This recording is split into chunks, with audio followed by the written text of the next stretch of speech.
ಪೂಜೆನೂ ಕೂಡ ಮಾಡಿದ್ದು. ಅದಕ್ಕೆ ನಮ್ಮ ಆರ್ಕಿಟೆಕ್ಟ್ಸ್ಗೆ ಯಾರು ನಾಗರಿಕರು ಚೀಫ್ ಆರ್ಕಿಟೆಕ್ಟ್ಸ್ ಇರ್ಬೋದು, ಬೆಂಗಳೂರಲ್ಲಿರುವಂಥ ಆರ್ಕಿಟೆಕ್ಟ್ಸು ಅವರ ವಿನ್ಯಾಸವನ್ನು ಕೊಡಲಿಕ್ಕೆ 5 ಎಕರೆ ಇದೆ. 5 ಎಕರೆಗೆ ಒಂದೊಳ್ಳೆ ವಿನ್ಯಾಸವನ್ನು ಕೊಡಲಿಕ್ಕೆ ಅವರು ಕೂಡ ನಾವು ರಿಕ್ವೆಸ್ಟ್ ಮಾಡಿದ್ದೇವೆ.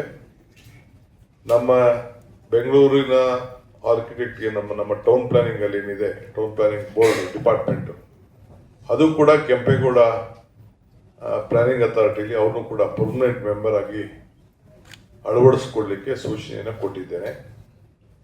ಇದಲ್ಲದೆ ಎಲ್ಲ ಆರ್ಕಿಟೆಕ್ಟ್ಸ್ ಎಕ್ಸ್ಪ್ರೆಷನ್ ಆಫ್ ಇಂಟ್ರೆಸ್ಟ್ ಅಲ್ಲಿ ಯಾರು ಬೇಕಾದ್ರೂ ತನ್ನ ಅಭಿಪ್ರಾಯವನ್ನು ವ್ಯಕ್ತಪಡಿಸಿ ಒಂದು ಒಳ್ಳೆಯ ಸುಂದರವಾದಂಥ ಒಂದು ಕಟ್ಟಡವನ್ನು ಕಟ್ಟಲಿಕ್ಕೆ ಮಾರ್ಗದರ್ಶನವನ್ನು ಕೊಟ್ಟಿದ್ದೇನೆ. ಜೊತೆಗೆ ನನ್ನ ಅನುಭವದಲ್ಲಿ ಬೆಂಗಳೂರು ನಗರಕ್ಕೆ ಒಂದು ಹೊಸ ಟೌನ್ ಪ್ಲಾನಿಂಗ್ ಶಾಲೆನೋ ಕಾಲೇಜು ಪ್ರಾರಂಭ ಮಾಡಬೇಕು ಕೆಂಪೇಗೌಡರ ಹೆಸರಿನಲ್ಲಿ ಅಂತೇಳಿ ತೀರ್ಮಾನ ಮಾಡಿದ್ದೇವೆ. ಈಗಾಗಲೇ ಟೌನ್ ಪ್ಲಾನಿಂಗ್ ಇಲಾಖೆಯಲ್ಲಿ ಹಣ ಕೂಡ ಇದೆ. ನಾವು ಈ ಕಟ್ಟಡಕ್ಕೆ 100 ಕೋಟಿ ರೂಪಾಯಿ ಮೀಸಲಾಗಿಟ್ಟಿದ್ದು.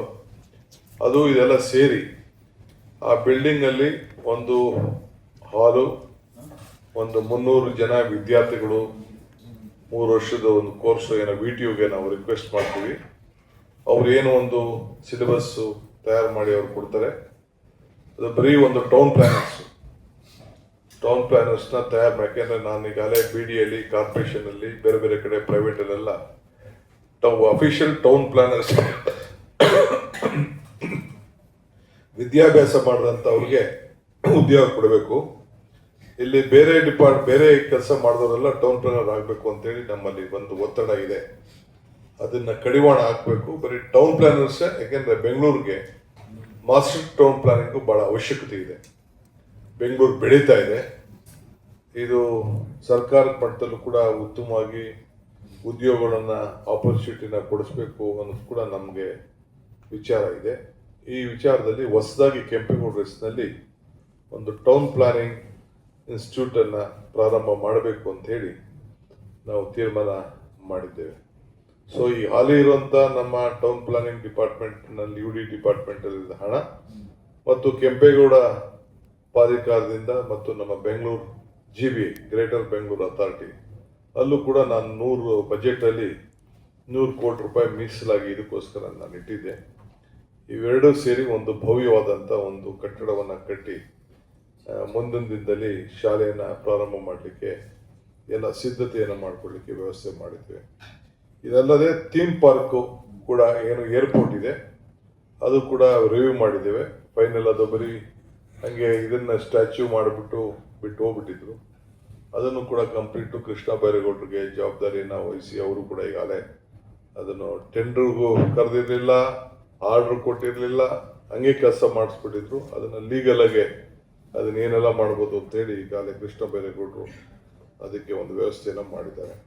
ಅದು ಏನಿದೆ ಅಲ್ಲಿ ಅಕ್ವಿಷನ್ ವಿಚಾರ ನಾವು ತಿಳಿಸಿದ್ದೇನೆ. ಈಗಾಗಲೇ ನಾನು ಸ್ಪಾಟ್ಗೆ ಹೋಗಿದ್ದೆ. ನಾನು ಕೃಷ್ಣ ಬೈರೇಗೌಡರು, ನಮ್ಮ ಬಾಲಕೃಷ್ಣ ಅವರು ನಾವೆಲ್ಲ ಹೋಗಿ ನೋಡ್ಕೊಂಡು ನಾವು ಬಂದಿದ್ದೇವೆ. ಅಲ್ಲಿ ಏನೇನು ಅಡಿಷನಲ್ ಜಾಗ ಬೇಕು ಅಂತೇಳಿ ಎಲ್ಲರೂ ಒಬ್ಬರು ಬಿಟ್ಟು ಎಲ್ಲರೂ ಆಲ್ಮೋಸ್ಟ್ 90% ಎಲ್ಲರೂ ಒಪ್ಕೊಂಡಿದ್ದಾರೆ. ಬೇರೆ ಕಡೆ ಶಿಫ್ಟ್ ಮಾಡ್ಕೊಳ್ತೀವಿ ಅಂತೇಳಿ. ನಮ್ಗದು ವಿಧಿನೇ ಇಲ್ಲ. ಆ ಜಾಗ ಎಲ್ಲರೂ ಕನಿಷ್ಠ ಒಂದು 10 ಎಕರೆ ಯಾರು ಕೂಡ ಮೀಸಲಾಗಿಡಕ್ಕೆ ಎಲ್ಲ ವ್ಯವಸ್ಥೆನ ನಾವು ಮಾಡ್ತಾ ಇದ್ದೇವೆ. ಇದಲ್ಲದೆ ಈಗಾಗಲೇ ನಮ್ಮ ಗುಂಡಿ ಮುಚ್ಚಿ ಹೊಸದಾಗಿ ಸರ್ವೇಸ್ ಆಗುವಂಥ ಕೆಲಸ ಭಾಳ ವೇಗವಾಗಿ ನಮ್ಮ ಎಲ್ಲ ಕಾರ್ಪೊರೇಷನ್ ಅಧಿಕಾರಿಗಳು, ನಮ್ಮ GBA ಅಧಿಕಾರಿಗಳು ಎಲ್ಲರೂ ಕೂಡ ಮಾಡ್ತಾ ಇದ್ದಾರೆ.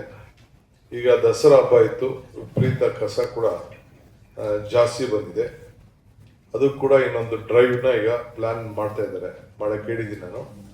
ಕಂಪ್ಲೀಟ್ ಎಲ್ಲೆಲ್ಲಿ ಕಸ ಪಬ್ಲಿಕ್ಕು ನ್ಯೂಸೆನ್ಸ್ ಆಗಿ ಆಗ್ತಾ ಇದ್ದಾರೆ, ಡೆಬ್ರಿಸ್ಗಳು ಜಾಸ್ತಿ ಇದೆ, ಅದನ್ನೆಲ್ಲ ಕೂಡ ಟ್ರಾಫಿಕ್ ಪೊಲೀಸು ಮತ್ತು ನಮ್ಮ ಏನು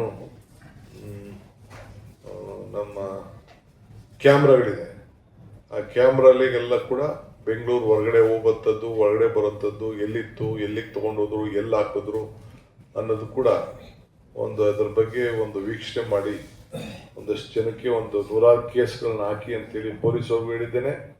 ಮತ್ತು ನಮ್ಮ ಕಾರ್ಪೊರೇಷನ್ ಅವರು ಕೂಡ ಹೇಳಿದ್ದೇನೆ. ಈಗ ಇರೋವಂಥ ಡೆಬ್ರಿಸ್ನೆಲ್ಲ ಕ್ಲೀನ್ ಮಾಡಲಿಕ್ಕೆ ಈಗಾಗಲೇ ಐಡೆಂಟಿಫೈ ಮಾಡ್ತಾ ಇದ್ದೀವಿ. ಅದಕ್ಕೆಲ್ಲ ಏನು ಕಾರ್ಯಕ್ರಮವನ್ನು ರೂಪಿಸ್ತೇವೆ. ಇದು ಬೆಂಗಳೂರು ಸ್ವಚ್ಛವಾಗಿರಬೇಕು ಅನ್ನೋ ದೃಷ್ಟಿಯಿಂದ. ಜೊತೆಗೆ ಜಾರ್ಜ್ ಅವರು ಕೂಡ, ಈಗ ನಾನು ಜಾರ್ಜ್ ಅವರು ಎಲ್ಲ ಇನ್ನೊಂದು ಮೀಟಿಂಗ್ ಮಾಡ್ತಾ ಇದ್ದೀವಿ. ಈ ಅಂಡರ್ಗ್ರೌಂಡ್ ಕೇಬಲ್ ಏನಿದೆ ಟಿ ವಿಯವರು ಏನು ಆ ಕೇಬಲ್ಗಳೆಲ್ಲ ಎಳೆದು ಬಿಟ್ಟಿದ್ದಾರೆ, ಅದ್ರ ಬಗ್ಗೆ ನೆಕ್ಸ್ಟ್ ಇನ್ನೊಂದು ಮೀಟಿಂಗ್ ಮಾಡ್ತೀವಿ. ಅವ್ರು ಯಾರು ಕೂಡ ಡೆಕ್ ಒಳಗಡೆ ಲೈನ್ಗಳು ಹೇಳ್ಕೊಂಡು ಹೋಗ್ಲಿಕ್ಕೆ ಯಾರು ಸಹಕಾರ ಕೊಡ್ತಾ ಇಲ್ಲ. ವಿಧಿನೇ ಇಲ್ಲ ನಮಗೆ. ಲಾಸ್ಟ್ ಇನ್ನೊಂದು ದಿನ ಬೆಸ್ಕಾಂ ಅವ್ರನ್ನ ಕರೆದೊಂದು ಮೀಟಿಂಗ್ ಮಾಡ್ತೀನಿ. ಅದಾದಮೇಲೆ ಎಲ್ಲ ಸಹಕಾರ ಕೊಡಲಿಲ್ಲ ಅಂದರೆ ವಿಧಿನೇ ಇಲ್ಲ, ನಾವು ಕಟ್ ಮಾಡಲೇಬೇಕಾಗ್ತದೆ. ಯಾಕೆಂದರೆ ಎಲ್ಲಿ ಹೋದರೂ ಆ ಫೋಟೋಗಳೆಲ್ಲ ಬರ್ತಾ ಇದೆ, ಎಲ್ಲ ಜೋತಾಡ್ತಾ ಇದೆ, ಎಲ್ಲ ಅಡ್ಡ ನಿಂತ್ಕೊಂಡು ಎಲ್ಲ ಜೋತಾಡ್ತಾ ಇದೆ. ಸೊ ಅವ್ರು ಏನೇನು ಕೆಳಗಡೆ ಅದನ್ನು ಲೈನಲ್ಲಿ ತೆಗೆದುಕೊಂಡು ಹೋಗಿಲ್ಲ ಅಂತ ಅದನ್ನೆಲ್ಲ ಕಟ್ ಮಾಡಲಿಕ್ಕೆ ವ್ಯವಸ್ಥೆ ಮಾಡ್ತೀನಿ. ನೆಕ್ಸ್ಟ್ ವೀಕಲ್ಲಿ ಅದ್ರ ಬಗ್ಗೆ ಒಂದು ಪ್ರತ್ಯೇಕವಾದಂಥ ಮೀಟಿಂಗ್ ಕರೀತಾ ಇದ್ದೀವಿ. ಇದನ್ನು ಮಾಡ್ತಾ ಇದ್ದೀವಿ. ಬೇರೆ ಇನ್ನೊಂದು ಪ್ರಮುಖವಾದ ಕೆಲವು ವಿಚಾರ ಇದೆ. ಮುಂದಿನ ವಾರ ಎ ಖಾತಾ ಇಂದ ಬಿ ಖಾತಾ ವಿಚಾರನ ನೆಕ್ಸ್ಟ್ ವೀಕಲ್ಲಿ ವಿತ್ ಡೀಟೇಲ್ ಯಾವ ರೀತಿ ಏನು ಹೆಂಗೆ ಏನೇನು ಮಾಡ್ಕೊಳ್ಬೇಕು ಅಂತೇಳಿ ಅದು ಕೂಡ ತಿಳಿಸ್ತೇವೆ. 8ನೇ ತಾರೀಕು ಮುಖ್ಯಮಂತ್ರಿಗಳು ಏನು 4 ಲಕ್ಷ ಕನೆಕ್ಷನ್ಸ್ದು ಪವರ್ ಕನೆಕ್ಷನ್ಸ್ ಇದೆ, ಅದು ಒಂದು ಮೀಟಿಂಗ್ ಕೂಡ ಕರೆದಿದ್ದಾರೆ. ಅದಾದಮೇಲೆ 8ನೇ ತಾರೀಕು ಆದ್ಮೇಲೆ ನಿಮಗೆ ತಿಳಿಸ್ತೇವೆ. ಸರ್, ಹಿಂದೆ ತಾವು ಜಲಸಂಪನ್ಮೂಲ ಸಚಿವ ಇಂಧನ ಅದು ಎಲ್ಲಿ ಬಂದು ಸರ್? ಇನ್ನೂ 10 ವರ್ಷ ಆಗೋದು ಕರೆಕ್ಟಾಗಿ. ಈಗ ಕೆಲವು ಕಡೆ ಆಗಿದೆ, ಆಗಿರೋ ಕಡೆ ಯಾರೂ ಹಾಕೊಳ್ಳಿ ಅಂತ ಹೇಳ್ತಾ ಇದ್ದೀವಿ, ಯಾರು ಹೋಗ್ತಾ ಇಲ್ಲ. ಅದಕ್ಕೆ ನಾನು ಪವರ್ ಡಿಪಾರ್ಟ್ಮೆಂಟ್ ಅವ್ರ ಹತ್ರ ಕಾರ್ಪೊರೇಷನ್ನು ಪವರ್ ಅವರು ನಾವೆಲ್ಲ ಸೇರಿ ಒಟ್ಟಿಗೆ ಒಂದು ಮೀಟಿಂಗ್ ಮಾಡೋದು ಅಂತ ಇವತ್ತು ತೀರ್ಮಾನ ಮಾಡಿದ್ದೀವಿ. ಅದಾದಮೇಲೆ ನಾನು ನೆಕ್ಸ್ಟು ಅದು ಪ್ಲಾನ್ ಆಫ್ ಆಕ್ಷನ್ ತೋರಿಸ್ತೀನಿ. ಸರ್, ಪಬ್ಲಿಕ್ ಪ್ಲೇಸ್ಗಳಲ್ಲಿ ಕಸ ವಿಲೇವಾರಿ ಮಾಡೋದಕ್ಕೆ ಹಿಂದೆ ಡಬ್ಬಿಗಳು ಇಡ್ತಿದ್ರು ಸರ್, ಡಬ್ಬಗಳು ಇಡ್ತಿದ್ರು. ಆ ಪ್ರೊಸೀಜರ್ ಬಂದರೆ ಒಳ್ಳೇದು ಅನ್ನೋ ಅಭಿಪ್ರಾಯ ಕೆಲವು ಕಡೆ ವ್ಯಕ್ತ ಆಗ್ತದೆ. ಖಂಡಿತ. ಅದಕ್ಕೆ ನಾನು ಅವ್ರಿಗೆ ಪ್ಲಾನ್ ಆಫ್ ಆಕ್ಷನ್ ರೆಡಿ ಮಾಡಿ ಅಂತ ಹೇಳಿದ್ದೇನೆ. 5 ಕಾರ್ಪೊರೇಷನ್ ಕಮಿಷನರ್ಗಳು GPNವರು ಕೂತ್ಕೊಂಡು ಇದು ಎಲ್ಲೆಲ್ಲಿ ಸ್ವಲ್ಪ ನಾನು ಬೇರೆ ಸಿಟಿಗಳಲ್ಲಿ ಗಮನಿಸಿದ್ದೇನೆ, ಎಲ್ಲೆಲ್ಲಿ ಏಕೆಂದರೆ ಕೆಲವರೆಲ್ಲ ಬಂದು ರೋಡ್ಗಳಲ್ಲೆಲ್ಲ ಬಿಸಾಕ್ಬಿಟ್ಟು ಸುಮ್ಮನೆ ಹೋಗ್ತಾ ಇದ್ದಾರೆ. ಗಾಡಿ ತರೋದು ಸೈಡಲ್ಲಿ ಬಿಸಾಕ್ಬಿಡೋದು, ಹೋಗೋದು ಮಾಡ್ತಾ ಇದ್ದಾರೆ. ಎಲ್ಲೋ ತುಂಬ್ಕೊಂಡು ಬರೋದು, ಅಲ್ಲೆಲ್ಲೋ ದೂರ ಹಾಕ್ಬೇಕಾಗಿದ್ರೆ ಇಲ್ಲೇ ಎಲ್ಲ ಒಂದು ಕಡೆ ಮೂಲೆಯಲ್ಲಿ ಹಾಕ್ಬಿಡೋದು, ಇವೆಲ್ಲ ಮಾಡ್ತಾ ಇದ್ದಾರೆ.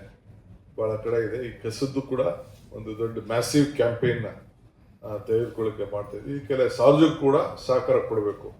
ಯಾರು ಈ ರೀತಿ ಬಿಸಾಕದಾದರೆ ಫೋಟೋನ ತೆಗೆದು ನಮಗೆ ಪೋಸ್ಟ್ ಮಾಡೋಂಥದ್ದು, ಇವಕ್ಕೆಲ್ಲ ಕೂಡ ಏನು ನಮ್ಮ ನಂಬರ್ ಇದೆ, ಕಾರ್ಪೊರೇಷನ್ GBA ನಂಬರ್ ಇದೆ, ಅದಕ್ಕೆ ತಿಳಿಸ್ಬೇಕು ಅಂತೇಳಿ ಎಲ್ಲರೂ ಕೂಡ ಮುಂದಕ್ಕೆ ಅದನ್ನು ಅನೌನ್ಸ್ಮೆಂಟ್ ಕೂಡ ನಾವು ಮಾಡ್ತೀವಿ. ಸರ್, ಮಾರ್ಷಲ್ಗಳು ಮೊದಲು ಈ ರೀತಿ ಕಸ ಹಾಕೋದನ್ನ ಮಾನಿಟರ್ ಮಾಡಿಕೊಂಡು ಅವ್ರನ್ನ ಪೆನಾಲ್ಟಿ ಹಾಕುವಂತ ಕೆಲಸ ಮಾಡ್ತಿದ್ರು. ಈಗ ಮತ್ತೆ ಹಾಕೋದು ಸ್ಟಾಪ್ ಆದಂಗಿದೆ ಸರ್. ಅದು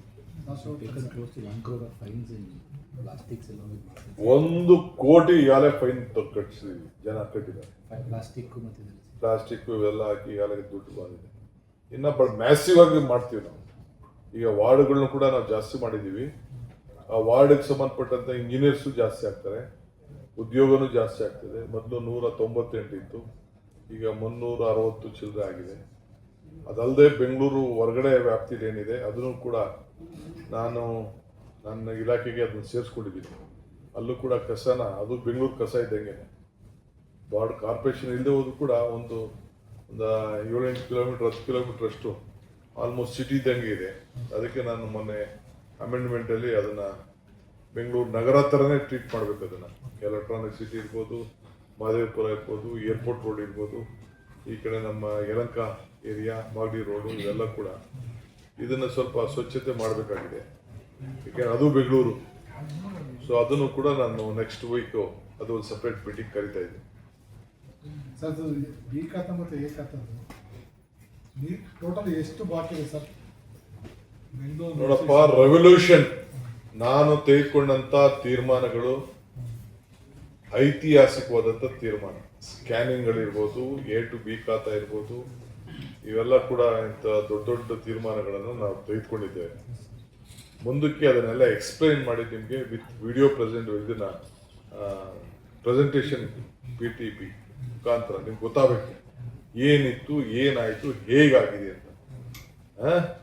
ಟೀಕೆ ಮಾಡೋರ್ಗು ಉತ್ತರ ಸರಿಯಾಗಿ ಗೊತ್ತಾಗಬೇಕು ಅವ್ರಿಗೆ. ನಾವು ಟೀಕೆ ಮಾಡ್ಬೇಕಾದ್ರೆ ಅದರಲ್ಲೂ ಸ್ವಲ್ಪ ಹುಡುಕ್ಬಿಟ್ಟು ಟೀಕೆ ಮಾಡಲಿ ಅಂತ. Thank you. ಹೆಚ್ಚಿನ ವಿಡಿಯೋಗಳಿಗೆ ಪ್ರತಿಧ್ವನಿ ಯೂಟ್ಯೂಬ್ ಚಾನೆಲ್ ಸಬ್ಸ್ಕ್ರೈಬ್ ಮಾಡಿ, ಬೆಲ್ ಐಕಾನ್ ಕ್ಲಿಕ್ ಮಾಡಿ.